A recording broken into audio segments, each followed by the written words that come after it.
Hi, everyone. Welcome to Alumni Takeover Week. My name is Scott Rappaport. I'm an associate director here in the Career Center. And throughout this past week, we've invited alum to join us for conversations about their careers to give you insight into different career paths, industries, and how to advance within their field. Our guest today is Liz Mitchell. Please join me in welcoming Liz, a senior fiscal policy analyst at the City of Philadelphia's Office of Finance. Liz brings a wealth of experience in fiscal policy, economic analysis, and data management, previously working at the Federal Reserve Bank of Philadelphia and the state of Delaware. She holds a bachelor's in international relations and economics from St. Joe's, a master's in social policy from UPenn, and has demonstrated strong leadership in both the public sector policy and research. We are thrilled to have Liz with us here today.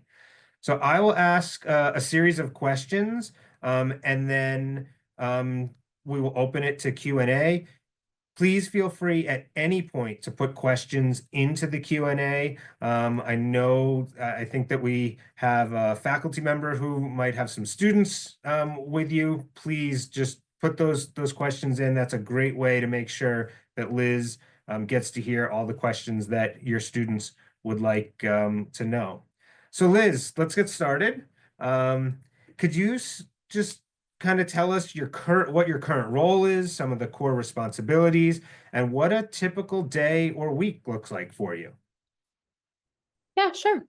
As you mentioned, I'm a senior fiscal policy analyst at the City of Philadelphia. I work in the Department of Finance, but specifically I work in the budget office. So my days can look really a lot different depending on it. But my boss is the budget director for the City of Philadelphia. And so her work spans three areas, which is the operating budget for the city, which is just daily operations that we need to fund. The capital budget, which is big, large projects like infrastructure, as well as a policy and strategy unit. Reporting to her, I span all three of those units and step in where she needs support. But we just completed the busiest time of year, which is budget season for the city.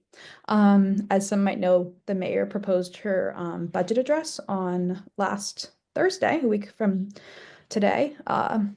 And so my office is responsible for all of that prep work.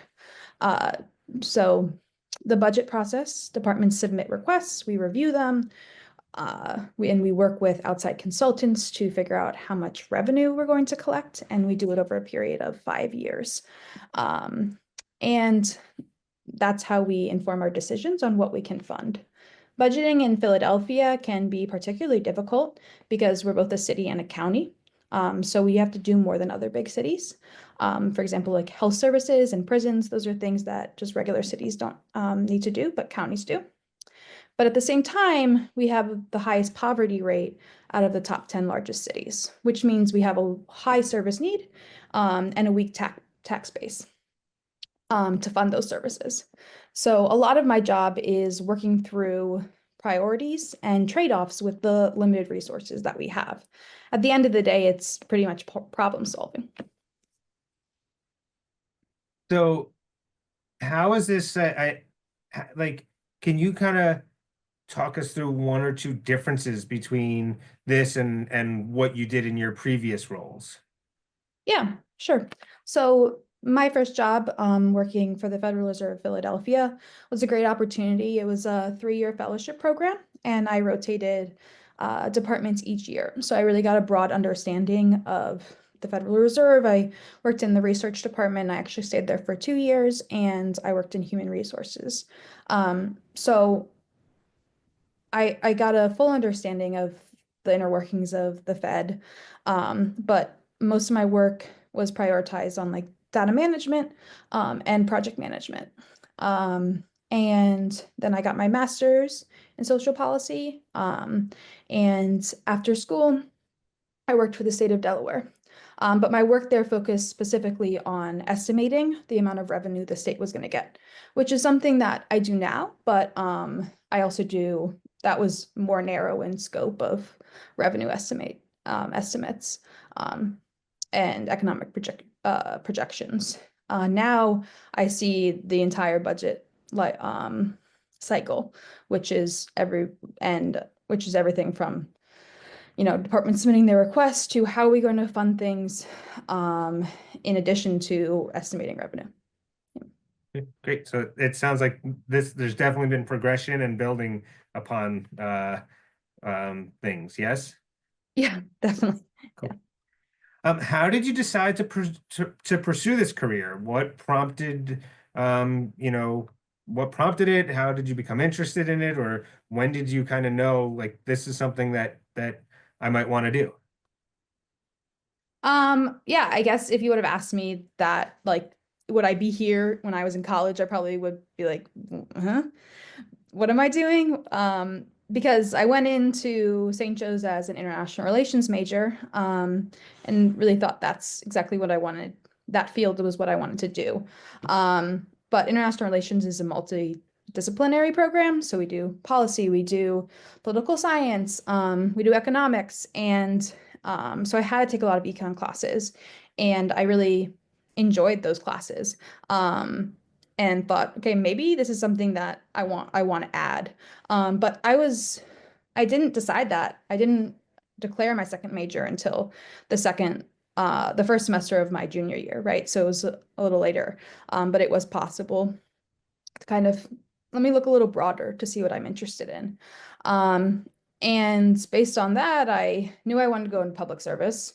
Um, and so the Fed was a great opportunity because I also didn't really know exactly what I wanted to do. And so a rotational fellowship program seemed like an ideal to have a better understanding of what I was interested in. And when I went and worked for the Fed, I realized I really like working in the research department and figuring out how the different conditions that we're experiencing can inform policy decisions. And so that what pushed me to go get my master's. Yeah, in social policy.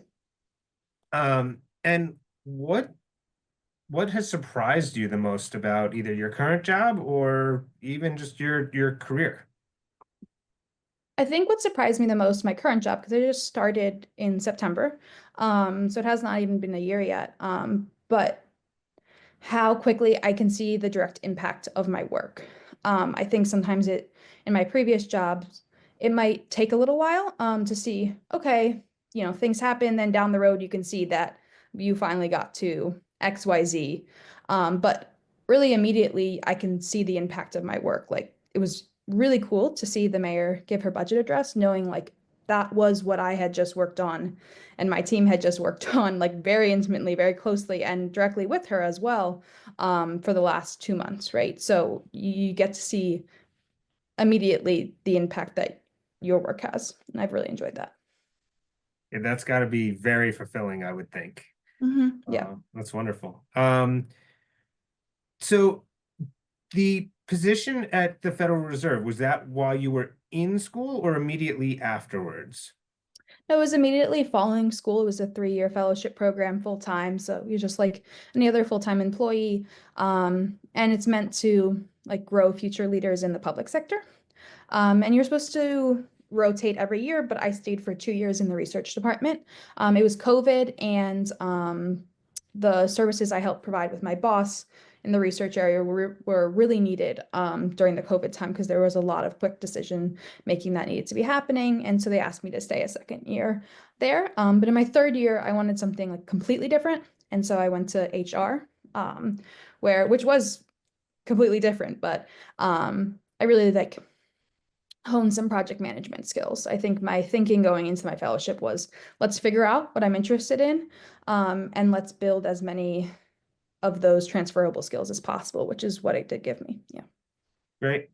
Um, can you talk about internships and just experiences while you were in school? How did you get them and how did they help to shape your future? Yeah, so my first internship was actually like through St. Joe's, because I went to study abroad in Belgium. International relations majors and poli-sci majors have the opportunity to do that. Do a program in Belgium and you intern at the European Parliament. So that was my first internship experience. It was a great experience. So I encourage anyone, if you can, like St. Joseph's, a lot of those great programs that kind of help you get internships and push you in the right direction. So I think you can do that. I definitely jump at that option because I think the most difficult part of an internship is getting your first one. I feel like once you have your first one and you've like displayed built up skills, it's I think much easier to get another internship. So it's really just like getting your foot in the door, and that internship helped me do that. Also, I worked. Uh, I had an internship with uh, sorry, I had an internship with like a nonprofit organization during my time, and that was during the school year. I also did the World Affairs Council internship. So again, another one through school. But I would say for internships, I think the most important thing is I think we have maybe a narrow idea of this is exactly what I want to do. And I would push you to be open to do different things that maybe you didn't expect that you would like. My junior going into senior year, I worked over the summer doing business process improvement for AmeriHealth, which is really not related to international relations at all, but it was a good experience, and you get to learn more about like your skill set. And so I would keep an open mind. That's great. It's really consistent with the advice that we've been hearing all week during these is to be open, and also sometimes the best thing that comes out of an internship is you realize that you don't like something, but if you're not open to Mhm. starting it, you probably will never get to that point. So Yeah. that's great advice. Changing gears just a little bit, what are ways that your organization or your industry demonstrates a commitment to diversity, equity, and inclusion? Yeah, so as a city, right, we have to provide a range of services to all residents. The mayor's, I don't know if you guys have heard this, I hear this 10 times a day. The mayor's vision for Philadelphia is the safest, cleanest, greenest city in Philadelphia with economic opportunity for all. So, like everyone in the city, that's our focus mission. All investments we make should be prioritized to that. But underneath that is the idea that all needs to start safe, clean, green economic opportunity in the most underserved neighborhoods historically in Philadelphia. So that's our priority, especially going into the budget season. How are these investments that we're making going to help historically underserved areas of Philadelphia?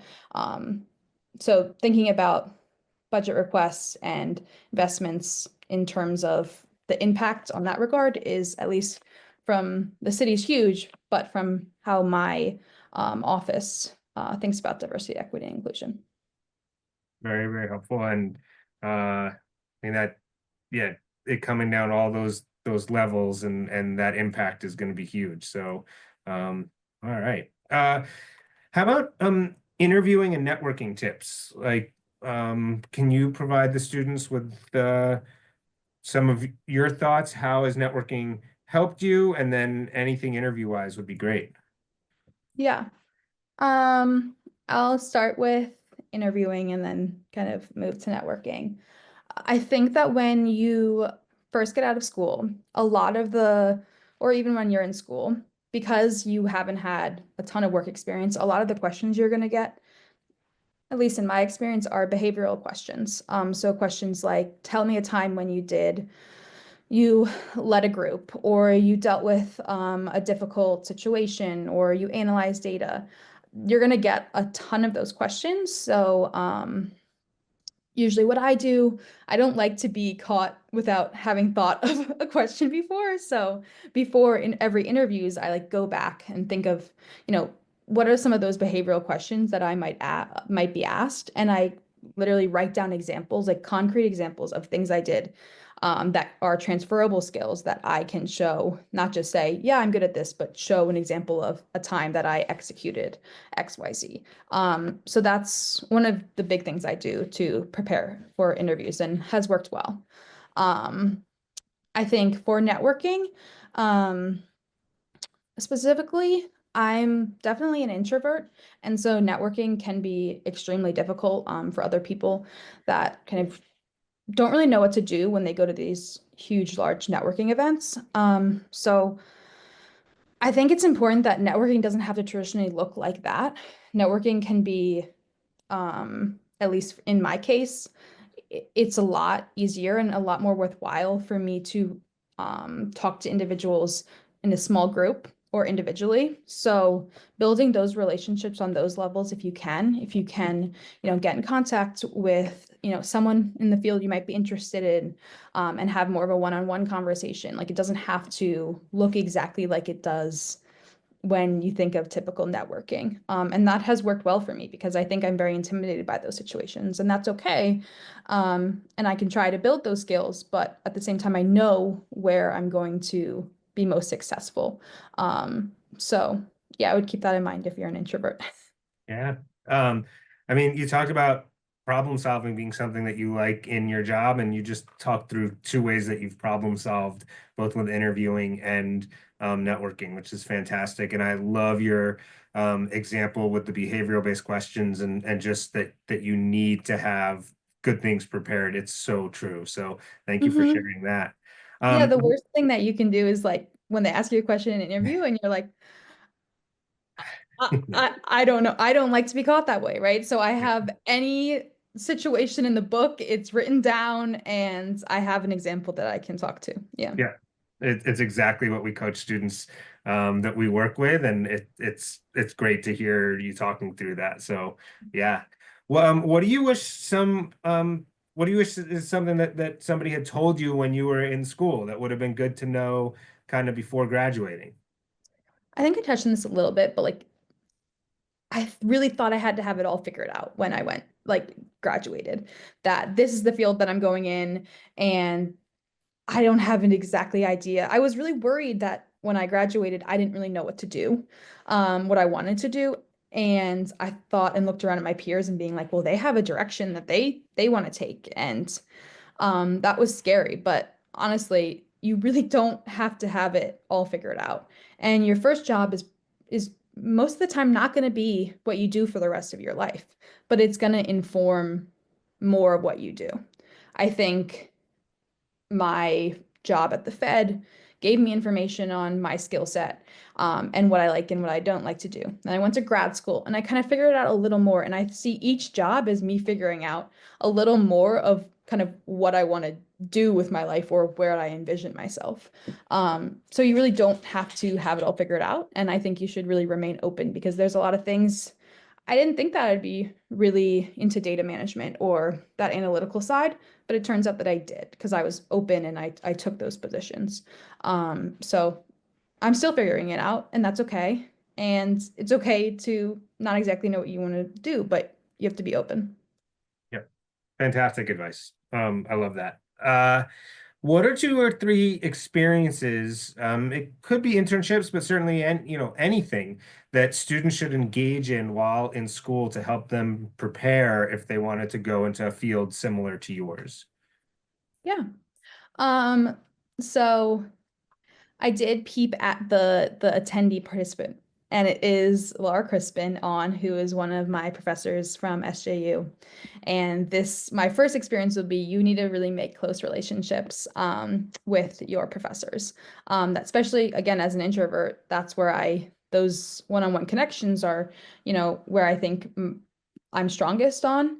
And so professors like Dr. Crispin and several other of my international relations professors have been really a sounding board. I've gotten a lot of advice and mentorship from them that have helped me navigate my career. Even after school, when I went and did my master's in social policy, I had to do an internship. And so I reached out to Dr. Crispin and I ended up doing for my internship research with her over the summer. So these are strong connections that continue to this day to be like really valuable. Yeah. I Fantastic. think, oh, go Go ahead. ahead. No, I was just gonna go. I think also like we already talked about internships, but it's gonna make when they see that you've had job experience, even as an intern, I think it's gonna make that first getting that first job a lot easier. Yeah. So the next question is about courses, and you just touched on some stuff, but was there, one particular course that either really helped you or opened your eyes, like that you can talk about maybe a little bit more in depth? Yeah, I think again, I'm doing something slightly different than what I studied, except for the econ part. I use that like those Mhm. analytical skills every single day. And so I'm grateful for kind of that interdisciplinary mindset that the international relations department has. So you build a lot of different skill sets and figure out what you want. But I think one of the strongest skill sets that I built at St. Joe's was kind of my writing and higher level thinking skills. International relations students have to take research and writing in international relations, and also our capstone project where we basically write what's comparable to like a senior thesis. And those building up those writing skills has made my jobs a lot easier and have made me more confident in my jobs just because I can easily transfer all the information that I take in and in a way, like in writing, that's able to be shared with a wide audience, especially like we just finished, again, the budget season where we have to create a 5-year plan. It's like 900 pages. We posted online. I had to write a ton of those chapters, right? So you learn how to distill information for a wide variety of audiences, and those courses at St. Joe's really built up my skill set in that regard. Great. Um, If there are questions, Dr. Crispin, if there are questions, I can I think I can allow you to turn your microphone on if that's helpful, or certainly you can put questions into the Q&A, whatever is best. If you were to raise your hand, I'll be able to kind of bring you in and you can talk here. So whatever's best for you. It's a little bit awkward in this webinar format, but we want you to be able to um, ask some questions. So, okay, so a question, what's the best advice that you got as an undergrad? I think one of the best advice is to don't take rejection personally. Especially going on the job market, you're going to put yourself out there, you're going to put in a lot of applications. And it's difficult because sometimes you get back and they're like, no, they didn't pick you, right? Um, and it's easy to shut down, but I think um, you need to like trust in yourself and your skill set, which is easier said than done. But you have to keep pushing on and keep putting yourself out there because that's when the opportunities are going to continue to come. Yeah. Yeah, not taking it personally is so important. I mean, one of the things I tell students is like, when you apply somewhere, it's business for them. It's not personal at all for them, right? They're not thinking about, oh, is like it's just business. So you have to see it that way as well. Okay, another question from Dr. Crispin or Dr. Crispin's class. Can you explain more about the interactions between your team and the mayor and the city council members? Yes. Um, a little complex. I'm trying not to get in the weeds. But departments submit their requests. The budget office reviews every single request. We got over like 500 this year for additional funding. And after that, we make recommendations on things that we bucket the recommendations into priority items based on our interactions with the departments. After all of that's done, we have hours and hours um, long sessions directly with the mayor and her staff going over all of their requests that came in and deciding what we want to fund based on um, the needs that we're seeing out in the community as well as like administration priorities and goals. So that's the process that we did for 2 months.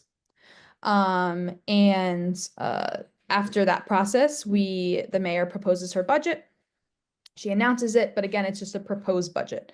Then, right now, where we're going into is starting hearings with city council. So every department has to testify in front of city council about their budget, where they can ask questions. And then it's a negotiation process, just like you see on the federal and state level, of council wanting things. And there's compromises made, things added to the budget, things removed from the budget. And after that entire process, we create and decide on a budget and they vote on it in June. So that's kind of the interactions like that. That's how it goes from uh, just submissions of we want more money to our final budget.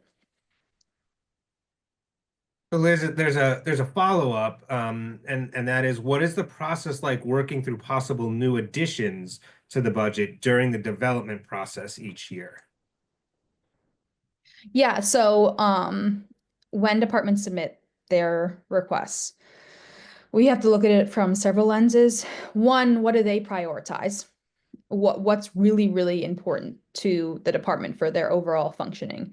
And we categorize things, you know, just on like on a silly level, it's will anything catch on fire if they don't get this money, right? Like that's immediate, like priority. We need this, they need this funded. And then we look at their other priorities as well. So all of that's taken into account in addition to another layer of, is this promoting being the safest, cleanest, greenest city in America with access to economic opportunity for all, right? Like that's our guiding mission. And how does that fit in? So it's really, but then there's another layer this year that Philadelphia is going to have a ton of events like the World Cup in 2026. So there's tons of preparation and money that had to be added for those things. So it's an evaluation of what are our service needs, and what money do we have to fund them? Because we'd love to fund a lot. But as I mentioned, we struggle with high service needs and a weak tax base. So there's always trade-offs and compromises to be made. We present our recommendations to the mayor, but at the end of the day, she has a final say in what we fund and what we do not fund. And then city council gets a say as well. So Liz, I'm going to ask a question that just maybe interests, well, it probably interests a lot of people. A Super Bowl parade, how does that get funded? Is that were you working like crazy to figure that out? Is it all the Eagles? How does that happen? So no, it's not the it's not the Eagles.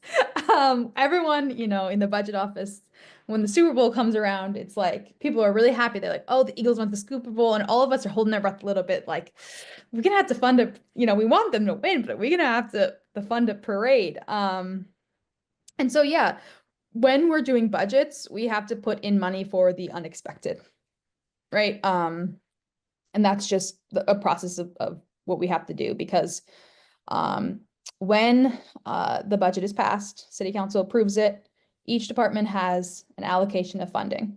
Legally, they have to stay within that allocation of funding. They cannot go out of that allocation of funding legally. Now, there can be transfers in the mid-year that they'll approve, and we can move funds around, but at the end of the day, they have to stay in that allocated amount, right? So knowing that, you have to put in measures specifically for, you know, an event like that, the police or the sanitation department, where you're going to have large overtime expenses for things related to the parade. Because at the end of the day, that is an expense on the city. Yeah. Right. Um, Another question from our audience. Why did you become interested in international relations?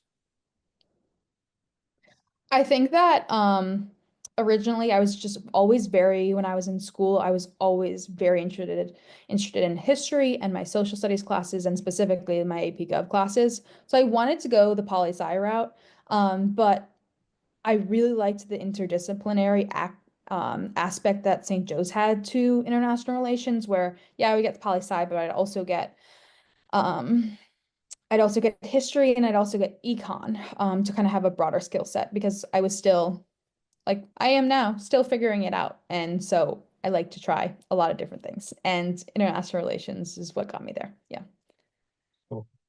Um, how does your Jesuit education impact the work that you do and some of the career decisions that you've made? Sure. Um, I think when I think about my Jesuit education, I think about my commitment to service. I've only worked in the public sector. I only plan to work in the public sector. And it's really cool to see me working on projects that I know are going to have an impact in people's lives. Like more money for rental stipends and things along those lines that I know are going to have a direct impact in improving someone's life. And if my work can have a fraction of impact on improving someone's life, then I think I'm doing a good job. But that was really my guiding principle that I learned from my Jesuit education is that commitment to service. Yeah. Um, a few questions have come in. I love this one. Um, do your colleagues on your team have similar educations and experiences as you, or are there people with very different backgrounds?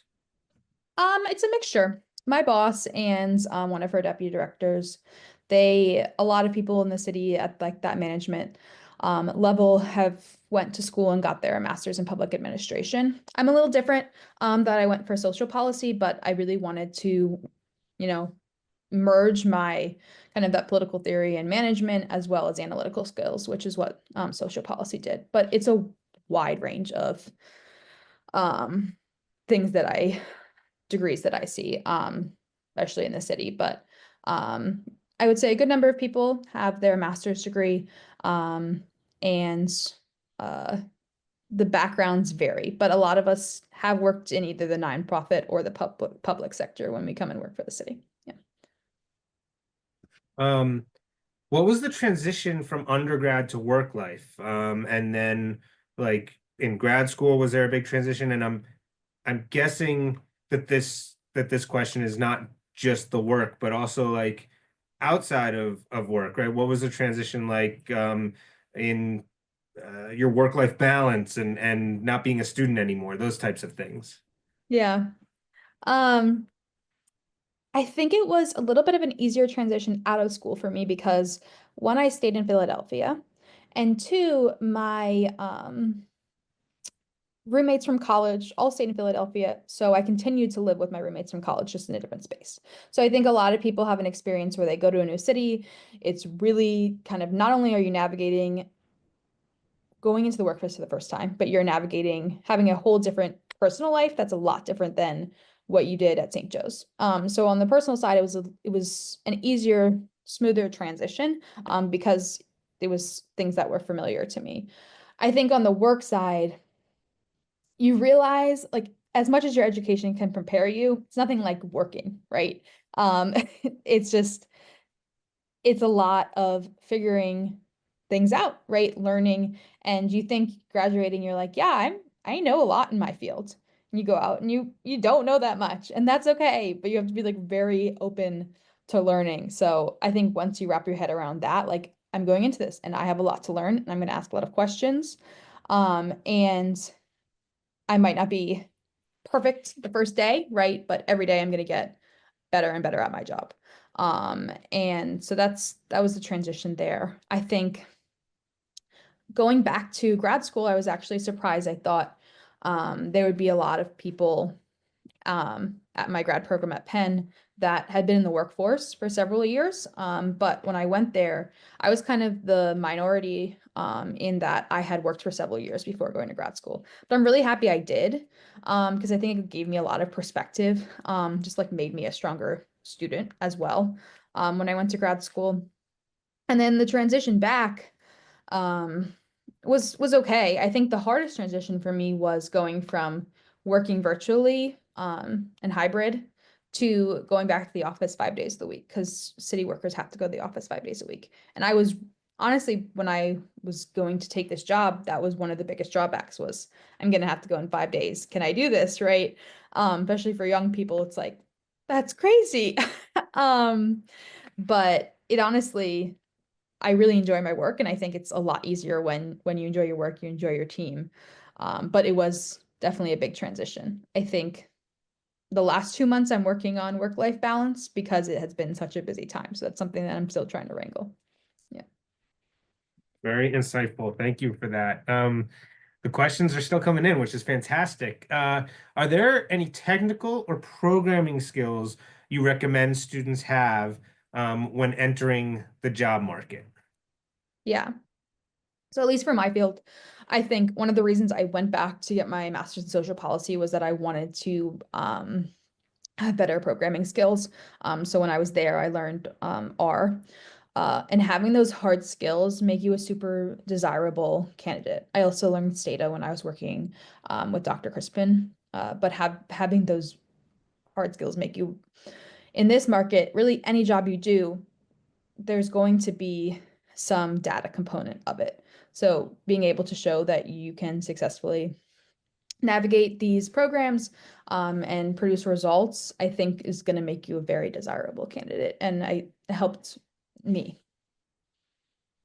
How is AI having an impact, if any, on the work that you are doing, or what impact do you see it having moving forward?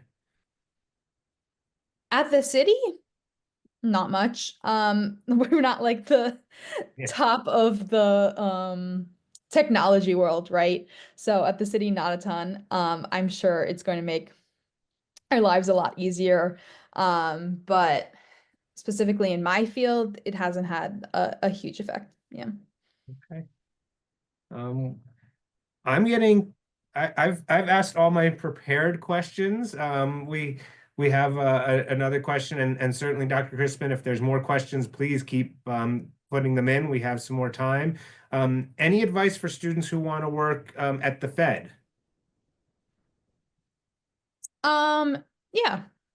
I think um I think the most natural position to go in, like the entry level positions at the Federal Reserve, are the fellowship program and are also research assistants. So to do be a research assistant, if that's something that you're really interested in, I had to work with a lot of them, came friends with a lot of them at my job. You're going to need those hard programming skills that I previously discussed. Like that's kind of, yeah, you're going to build them there, but they want you to be able to do no programming before you go in. Doesn't specifically matter which ones you use, but they want you to have that background. And I think also if you can show that you have done extensive research with your professors in some capacity, that's going to make you a desirable candidate because baseline, that's what most of the other candidates coming in are going to have. Now, for the fellowship program, it's a little different. They want to see that you're a well-rounded individual, that you have very strong personal skills because again, they're placing, you could be placed in a wide range of departments and you don't know which one you're going to be placed in until after they've selected the fellows.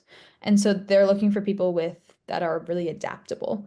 So that's the advice because those are pretty much the main entry level positions at the Federal Reserve. Very in depth. I'm sure that helped the student who asked. So thank you, Liz. Are there any other questions? Um, okay, yeah, we do. Advice for students thinking about grad school. I think that again, when I talked about my program, a lot of people came directly from undergrad. Now, I guess I'm biased because I took time and I went back afterwards, but grad school is really expensive, right? School's super expensive. So I think you just want to be um you want to know for sure this is exactly what I want to study. And again, you might think that I probably, when I graduated, wouldn't say that I would get my master's in social policy. I didn't really know, but I worked for a little bit and was like, okay, here's what I think I actually like. And when I was sure, I went back to grad school because it's really expensive. And I think you just want to, I think it's good to have work experience, whether that be internships or, working full time to kind of inform that decision. Yeah, that'd be my advice. Liz is somebody who works in the Career Center. That's some of the best advice I've ever heard. And it really is that we have students who come in and will tell us, I'm not really sure what I want to do. And so I'm going to go to grad school to try to figure it out. And it's it's not the right path, Mhm. right? Um, Go work, figure it out, see what you enjoy, get paid a little bit of money to do it. If it's not right, you're young, you can make some transitions, but you're going to pay a lot of money to figure it out in grad school. So you're better off working, figuring it out, and then going. So that is Well awesome said. advice. Yep. Yeah. Are there any other questions from our attendees?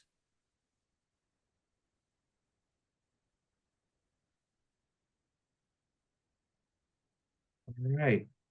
Well, Liz, thank you so much for joining us today, for being a part of our Alumni Takeover Week. Liz was the 17th alum that we had back this week. We have one more tomorrow. Michael Farrell, who's a program coordinator at the Jesuit Volunteer Program. He's actually out on the West Coast. He'll be at 10 a.m. tomorrow. Please, if you have any interest in learning more about that, join us. We also will have many of these sessions have been recorded and they will be up on our site in the next few weeks so that if you missed anything and there's an alum that you want to hear from, you can go back. So, Liz, thank you again. We really Thank you for appreciate you having being me. here.